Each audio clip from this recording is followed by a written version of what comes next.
ओम। सभी को मेरा प्रणाम। यम शैवा समुपासते शिव इति ब्रह्मेति वेदान्ति न बौद्धा बुद्ध इति प्रमाणपटव कर्तेति नैयायिका अर्हन्नित्यथ जैन शासनरता कर्मेति मीमांसका सोऽयं विदधातु वाञ्छितफलं त्रैलोक्यनाथो हरिः। अज्ञानतिमिरान्धस्य ज्ञानाञ्जनशलाकया चक्षुरुन्मीलितं येन तस्मै श्रीगुरवे नमः। मन्नाथ श्री जगन्नाथ मद्गुरु श्री जगद्गुरु मदात्मा सर्वभूतात्मा तस्मै श्री गुरवे नमः।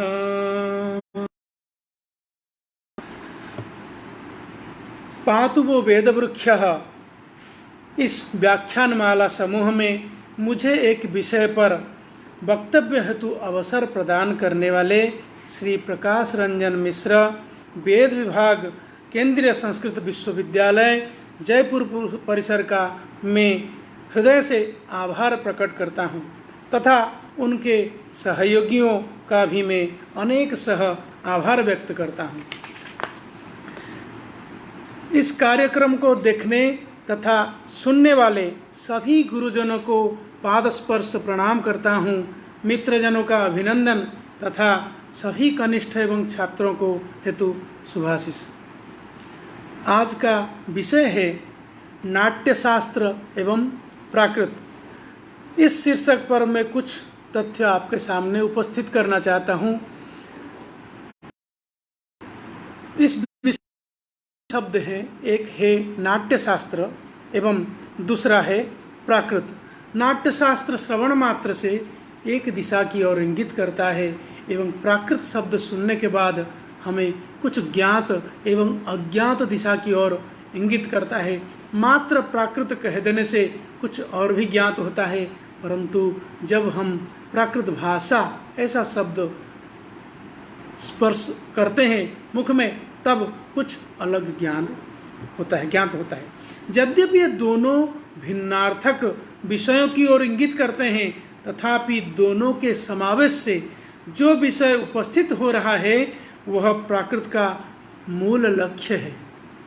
दोनों के समावेश से जो अर्थ उपस्थित हो रहा है वह प्राकृत का मूल लक्ष्य है। वह मैं आगे विस्तार में बताऊंगा, जिसे प्राचीन काल में भरत मुनि ने अपने जीवन में पहले अनुभव किया होगा, जिसके कारण वे नाट्य शास्त्र में प्राकृत के लिए इतना स्थान सुनिश्चित किए हैं। आप सभी जानते हैं कि भरत मुनि संस्कृत वाङ्मय का, या कहें भारतीय वाङ्मय का, अथवा कहें विश्व वाङ्मय का, नाट्य जगत का एकमात्र एकाधिपत्य प्रणेता हैं, जिन्होंने इसका शास्त्र बनाया। और यह शास्त्र, यह भरत मुनि, आप सभी को पता है, यह सभी विद्वान मानते हैं कि भरत मुनि ईसा पूर्व 400 शताब्दी से ईसा पूर्व 100 शताब्दी तक के मध्यकाल में हुए हैं, जिनका व्यक्तित्व इस प्रकार रहा कि समग्र संसार के सामाजिकों की वेदना को समझने की क्षमता रखते थे, जिसके कारण उन्होंने नाट्य शास्त्र की कल्पना की। क्यों ऐसा कहा? इस संसार को रचने वाले ब्रह्मा ने 4 ही वेद उत्पन्न कर पाए। अब उन 4 वेदों में मनुष्य का दुख या सुख संपूर्ण नहीं हो पाया। जब यह अनुभव किया, तब पंचम वेद की उत्पत्ति की गई है, वह है नाट्य शास्त्र, नाट्य। हम सभी ये भी जानते हैं, वेदोखिलम जगत सर्वम, समस्त वेद में, 4 वेदों में जो है वही समग्र संसार में है, उसके अतिरिक्त अन्य कुछ भी नहीं है। फिर भी नाट्य शास्त्र की कल्पना की गई एवं उसको पंचम वेदत्व प्राप्त हुआ।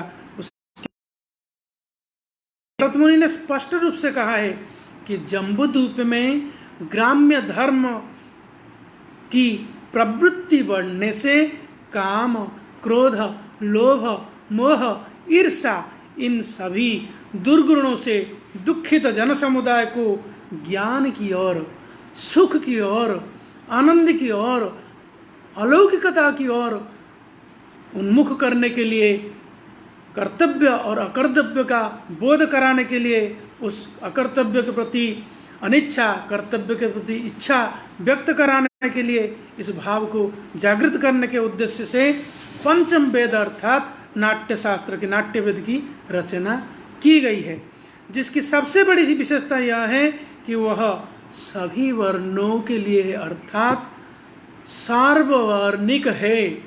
अर्थात सार्ववर्णिक, जो सभी वर्णों को लेकर आनंद दे सकता है, न कि ब्राह्मण, न कि केवल क्षत्रिय, न कि शूद्र, न कि केवल वैश्य के लिए है। यह सभी वर्णों को एक साथ आनंद देगा।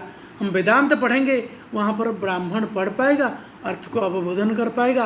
किसी शूद्र को देंगे तो उसको ज्ञान सहजता से नहीं होगा। उसका कारण मात्र उसका प्रतिदिन का अभ्यास और चर्या, जिसके लिए धर्म के बारे में सबसे प्रमुख बात कही गई है, आचरण ही धर्म है।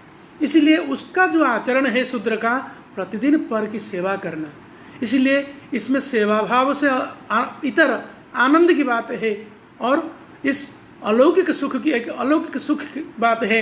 इसलिए उन सब के ज्ञान में नहीं होने के कारण इस पंचम वेद की उत्पत्ति की गई है, चार वेदों के अतिरिक्त। उसके लिए भरत मुनि कहते हैं, ग्राम्य धर्म प्रवृत्ते तु काम लोभ वसंगते ईर्षा क्रोधादि सम्मूढ़े लोके सुखाति सुखी तथे देवदानव गंधर्वई रक्षो यक्ष मोहोरगई जम्बुद्वीपे समाक्रांते लोकपाल प्रतिष्ठित। ये भरत मुनि नाट्यशास्त्र के प्रथम अध्याय में कहते हैं। उसके बाद में कहते हैं, महेंद्र प्रमुखैर्देव किल पितामह क्रीडनीय कमिच्छामो दृश्यम श्रव्यम च यद् भवेत् न वेद व्यवहारोयम संश्राव्य शूद्र जातिषु तस्मात् सृजा परम वेदम पंचमम सार्ववर्णिकम नेम वेदा यतः श्राव्य स्त्री शूद्राद्यासु जातिषु वेदमन्यत् ततः स्रक्षे सर्वश्राव्यम तु पंचमम। वेद से अनक अन्य इतर चार वेदों से इतर सबको सुनने योग्य एवं सबको पढ़ने योग्य और देखने योग्य मैं इस पंचम वेद की रचना कर रहा हूँ। अब आप सभी जानते हैं, संसार में नहीं समाप्त होने वाले अनेक विध क्रियाकलाप में हम सभी व्यस्त रहते हैं। और जब दिन भर हम सब व्यस्त रहकर थक जाते हैं शरीर से और मन से, तब हमें उस श्रम से विमुख होकर कुछ इतर अलग अर्थात आनंद की खोज रहती है।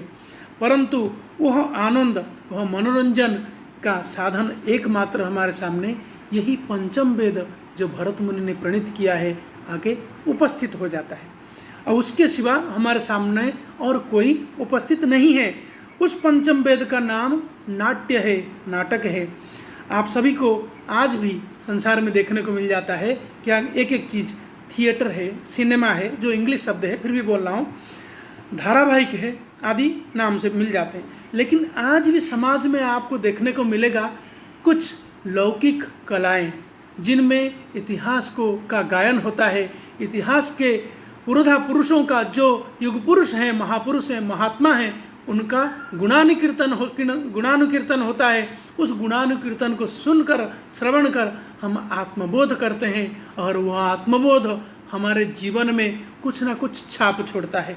यही है नाट्य का प्रमुख कारण कि वो आज भी जीवित है, आज भी हमें धारण करने की क्षमता प्रदान करता है और हमें सुख प्रदान करता है। एक सामान्य घटना है, एक बार मैं उड़ीसा से दिल्ली के लिए यात्रा कर रहा था, ट्रेन में एक बांसुरी वादक मिला जो विशेष था। उसकी विशेषता ये थी कि वो नाक से बांसुरी वादन कर रहा था, जथा मुखे तथा नासा पुटे। तो मैं समझ गया कि ये योग की साधना किया हुआ है। तो मैं उस समय चूंकि राष्ट्रीय पांडुलिपि मिशन में कार्यरत था, अतः उस काल में मैं अर्थात Indira Gandhi national centre for arts, Indira Gandhi राष्ट्रीय कला केंद्र के मध्य कार्य कर रहा था। तो कला को सरकार की बढ़ावा देने की जो क्रियाकलाप है वो दिख जाते थे। उस बांसुरी वादक बिहार का था व्यक्ति, वो वापस आ रहा था, मैं आ रहा था घर से वापस, तो वो मुझे रास्ते में मिला ट्रेन में। तो उसको मैंने कुछ पारिश्रमिक अपनी ओर से दिया और उसको अपना नंबर दिया और उससे उसका नंबर लिया। मैंने कहा ऐसा है तुम एक बार आओ, यहाँ तुम्हारी कला का जरूर महत्व दिया जाता है। तो व्यक्ति शायद ही आया है, क्योंकि मैंने बाद में सुना था, चूंकि स्थान मैंने छोड़ दिया था, उसके तुरंत बाद कुछ ऐसे नासापुट से बांसुरी वादन करने वालों की सम्मान किया गया है। मुझे लगता है वही व्यक्ति हुआ होगा कि और भी कोई कलाकार हो सकता है, जिसमें मुझे सुनकर थोड़ा आनंद भी हुआ। अच्छा, के बारे में हम बात कर रहे थे, जो रूपक 10 भेद में है। नाटकम अथ प्रकरणम भाण व्यायोग समव्यकार डिमा इहा मृग अंक विथ्य प्रहसनमिति रूपकानि 10। ये 10 रूपकों में से एक है नाटक। और उस नाटक के लिए शास्त्र के जो प्रणयन किए हैं भरत मुनि ने, उनके प्रथम अध्याय के 115 श्लोक हैं। दुखार्तानाम श्रमार्तानाम शोकार्तानाम तपस्विनाम विश्रांति जननम काले नाट्यम मेदत् भविष्यति। अर्थात दुख से जो पीड़ित हैं, श्रम से जो पीड़ित हैं, जो शोक से पीड़ित हैं और जो तपस्या में अधिक समय निरत हो गए हैं। क्या तपस्या शब्द से हम सब ये समझ रहे हैं कि वो मुनि ऋषि जो जंगल में तपस्या करते हैं?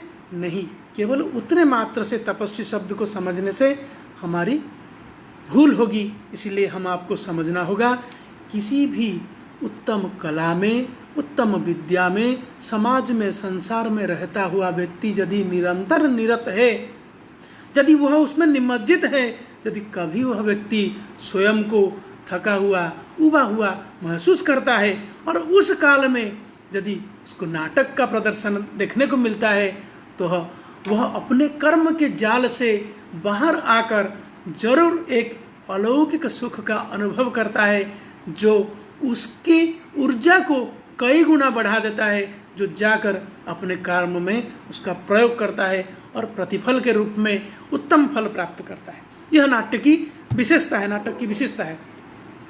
आप रूपकों की विशेषता, नाटक जो है वही रूपक है।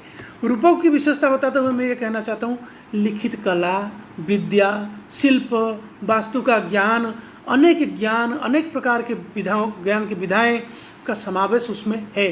और साथ में आपको ये भी विशेष मिलेगा कि उसमें विज्ञान का भी परिचय दिया जाता रहता है।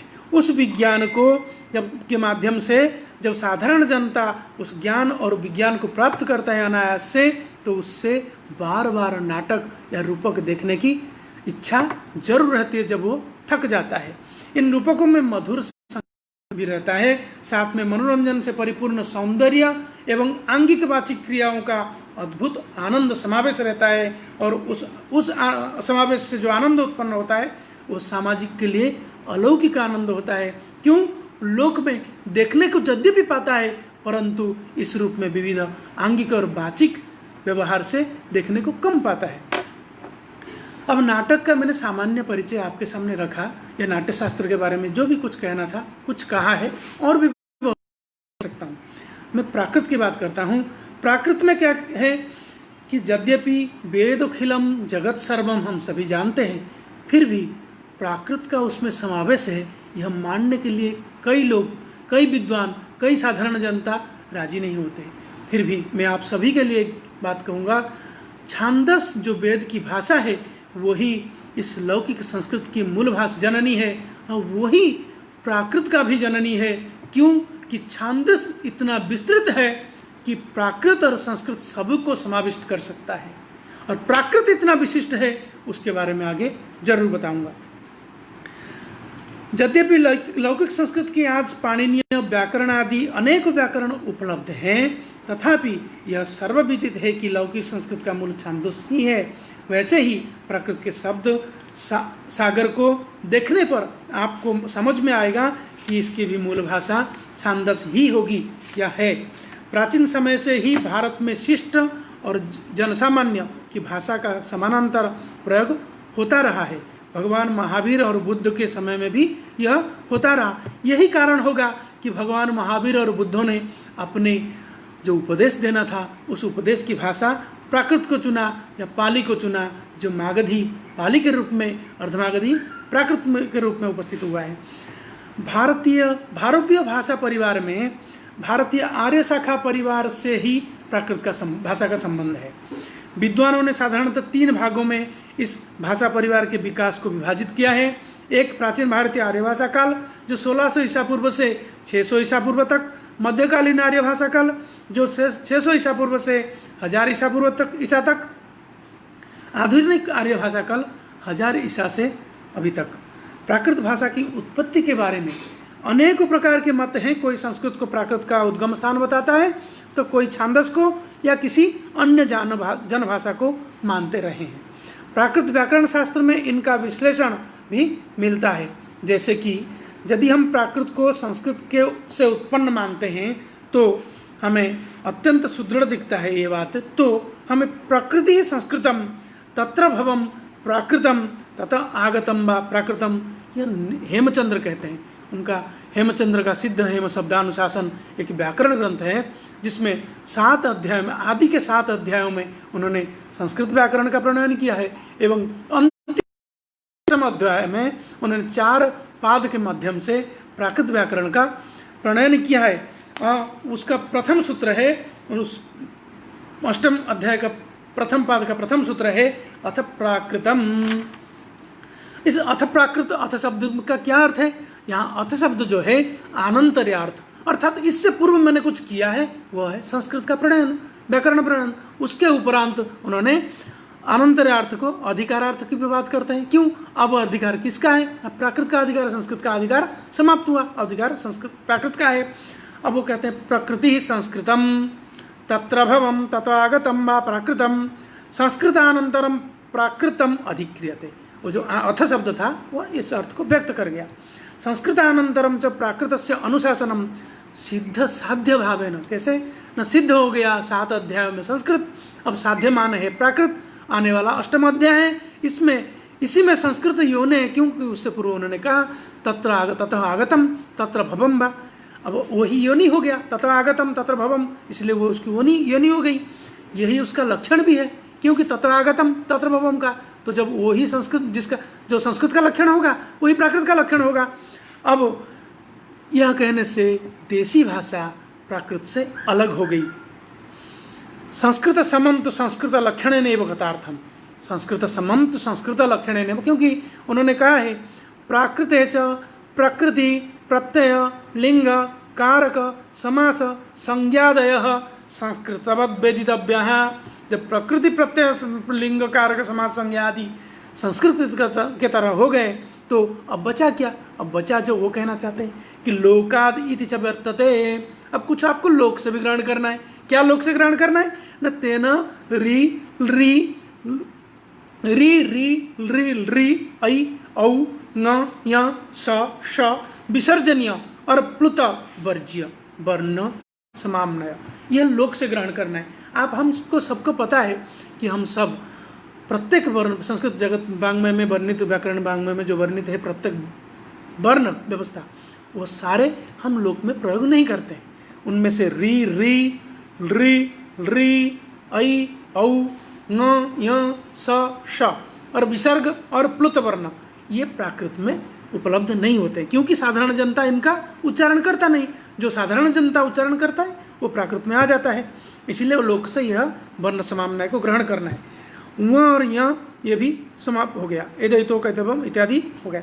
समाज में लोक भाषा में इसका सर्वाधिक प्रयोग हम सबको आज भी देखने को मिलता है। मार्कंडेय कहते हैं कि प्रकृति ही संस्कृतम तत्र भवम प्राकृतम उच्यते। नरसिंह कहते हैं प्रकृते है संस्कृताया तो प्राकृति ही मता। नरसिंह कहते हैं संस्कृताम प्राकृतम श्रेष्ठ, संस्कृतात् प्राकृतम श्रेष्ठम ततो अपभ्रंश भाषणम, ये शंकर कहते हैं। ये सब व्याकरण है प्राकृत के। दूसरा पक्ष, एक पक्ष और है, वो कहते हैं प्राकृतेति सकल जगत जंतूनाम व्याकरणादिभिः अनाहित संस्कारः सहज वचन व्यापार प्रकृति ही। वो ये नहीं कहते हैं कि संस्कृत से आया है, वो ये कहते हैं प्राकृत कहने से सकल जगत में जो जीव हैं उनका व्याकरण से असंस्कारित अनभि जो व्याकरण ज्ञान रखते हैं नहीं रखते हैं जो लोग, वो जो असंस्कार पूर्ण प्रयोग करते हैं वही सहज वचन व्यापार प्राकृत है, ये कहना है नमी साधु का। और भी अन्य व्याकरण और उनका भी मत है, फिर भी मैं उन सबको छोड़ रहा हूँ। प्राकृत भाषा के समानांतर वैदिक संस्कृत अथवा छांदस भाषा थी, जिसका साहित्यिक रूप ऋग्वेद और अथर्ववेद में विशेष रूप से देखने को मिलता है। यास्क ने भी इसी पर निरुक्त लिखा और पाणिनि ने भी इसी को परिष्कृत किया है, परंतु विडंबना यह है कि इस पर प्राकृत के प्राथमिक रूप को दिग्दर्शित कराने वाला कोई साहित्य हमारे सामने आज लिखित रूप में उपस्थित नहीं है, उपलब्ध नहीं है, बना है। फिर भी 6ठी शताब्दी में तीर्थंकर महावीर ने जो भाषा का प्रयोग किया, अर्धमागधी भाषा को आधार बनाकर अपने उपदेशों को दिया, वह अत्यंत हर्ष का विषय हुआ प्राकृत वालों के लिए, प्राकृत भाषा के लिए। उसके बाद जो साहित्यकार या जो व्याकरण हुए, उन्होंने अर्धमागधी, सौरसेनी और महाराष्ट्री इन 3 वर्गों में प्राकृत को मुख्यतः विभाजित किया। यद्यपि इसके अनेकों रूप हैं जिसकी चर्चा यहाँ करना अत्यंत विस्तार हो जाएगा, इस वजह से मैं उसकी चर्चा नहीं कर रहा हूँ। फिर भी ये कहना चाहता हूँ, प्राचीन काल में देशों को या जो राज्यादेश होता था उसको जनभाषा में उत्कीर्णित करवाते थे, जो शिलालेखों में उत्कीर्णित होता था। उसके लिए उन्होंने हमेशा प्राकृत को चुना, चाहे वह उड़ीसा का सम्राट हो, विश्व दिग्विजय सम्राट अशोक हो, इन्होंने हमेशा प्राकृत भाषा को ही चयन किया है। यद्यपि संस्कृत भाषा को भी ली है, फिर भी मैं अधिक प्राचीन के रूप में आपको प्राकृत भाषा भी मिलेगा। एक उदाहरण देता हूँ, सम्राट खारवेल ने उड़ीसा की राजधानी भुवनेश्वर के उपकंठ में विद्यमान खंडगिरी एवं उदयगिरी के एक हाथी गुम्फा है, उस गुफा के ऊपर आप देखेंगे कि पत्थर में मोटे मोटे अक्षरों में उकेरा गया है, उसका नाम है हाथी गुम्फा शिलालेख। चक्रवर्ती सम्राट खारवेल ने प्राकृत भाषा में एक शिलालेख को पत्थरों पर खुदवा कर लिखवाया है, जिसमें उनके जीवन काल में उन्होंने क्या क्या कार्य किया, किस तरह से किया, किन किन कार्यों को उन्होंने अपने जीवन काल में महत्ता प्रदान की, इन सब को उन्होंने वहाँ उत्कीर्णित करवाया और उसका आधार लिया उन्होंने किसको, प्राकृत भाषा को, उनको प्राकृत भाषा को। और वही भाषा आप समझ सकते हैं उस समय राजभाषा भी होगी और जनभाषा भी हो सकती है। यद्यपि लोग शंका संदेह कर रहे हैं, लेकिन उत्कीर्णित शिलालेखों के आधार पर सारे जो आर्कियोलॉजिस्ट उन सभी ने यही माना है कि उस समय की लोक भाषा या जनभाषा प्राकृति ही होगी, जिसके कारण सम्राट को चुना होगा। अब उसमें भारतवर्ष का नाम भी आता है, जो लिखा है भरतवर्ष, उसमें लिखा है भरतवर्ष। वहीं पर सर्वप्रथम हम लोगों को भारत, हमारे देश का नाम जो है भारतवर्ष है, वहीं पर उत्कीर्णित के रूप में, सर्वप्राचीन के रूप में हमें प्राप्त होता है। अब रहा नाट्य शास्त्र में प्राकृत के प्रयोग या भरत मुनि का उसके ऊपर जो अधिक कथन है, उस कथन के बारे में हम जानना चाहेंगे। भरत मुनि ने संवाद अर्थात वाणी का जिसको पाठ कहते हैं, स्क्रिप्ट कहते हैं, 2 प्रकार से किया है, संस्कृत पाठ्य और प्राकृत पाठ्य। अर्थात उसमें संस्कृत का भी प्रयोग है। और क्यों किया? चूंकि समाज में अनेकों वर्गों, अनेकों भाषाभाषियों, अनेकों जाति, अनेक कर्म के लोग रहते हैं, अतः उन सबको बोध में आए। इसीलिए केवल जो उत्तम और केवल जो अनुत्तम जातियों के लिए कोई शास्त्र हो, कोई नाटक हो, जिससे आनंद नहीं आता, क्योंकि हम सामाजिक हैं और समाज में रहते हैं, समाज में हर जाति रहता है, तभी हम रह पाते हैं। केवल हम एक जाति रहने की कोशिश करेंगे तो हमारी स्थिति कभी भी सुदृढ़ नहीं हो सकती। इसीलिए समाज के अनेकों जातियों को ध्यान में रखते हुए, उनकी भाषा को ध्यान में रखते हुए नाट्यशास्त्र में भरत मुनि ने प्राकृत भाषा का प्रयोग किया। उसमें भी अनेकों प्रकार के प्राकृत आए। उसका कारण है क्योंकि भारत के अन्य भिन्न भिन्न प्रांतों में जाएंगे तो भिन्न भिन्न जाति के लोग भिन्न भिन्न भाषा एवं बोली का प्रयोग करते हैं, परंतु संस्कृत भारत के प्रत्येक प्रांत में एक जैसा है, परंतु प्राकृत हर प्रांत में अलग रूप लेकर स्वच्छंद नदी की तरह गति करने वाली है। इसलिए उन्होंने अनेकों प्राकृतों को समाविष्ट किया है। भरत मुनि ने अपने नाट्यशास्त्र में भाषा विधान पर विचार करते हुए एक स्वतंत्र अध्याय में प्राकृत के प्रयोग की विशद चर्चा की है। उन्होंने सर्वप्रथम प्राकृत का स्वरूप बताते हुए संस्कृत से विपरीत संस्कार गुणों से रहित भाषा प्राकृत भाषा है का व्यक्त किया है। एतदेव वीर्यस्तम संस्कार गुणवर्जितम विज्ञेयम प्राकृतम पाठ्यम नानावस्थान्तरात्मकम त्रिविधम तच्च विज्ञेयम नाट्य योगे समासतः समान शब्दम विभ्रष्टम देशी गतम अथापि वा।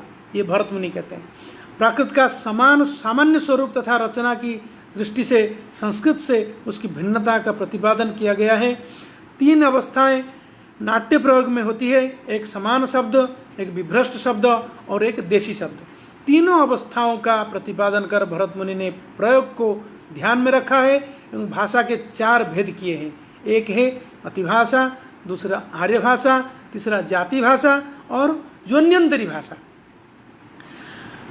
नाट्यशास्त्र में कहता है कि भाषा चतुर्विधा ज्ञेया 10 रूपे प्रयोगतः अतिभाषा आर्य भाषा च जाति भाषा तथैव च तथा योन्यंतरी चैव भाषा नाट्ये प्रकृतिता।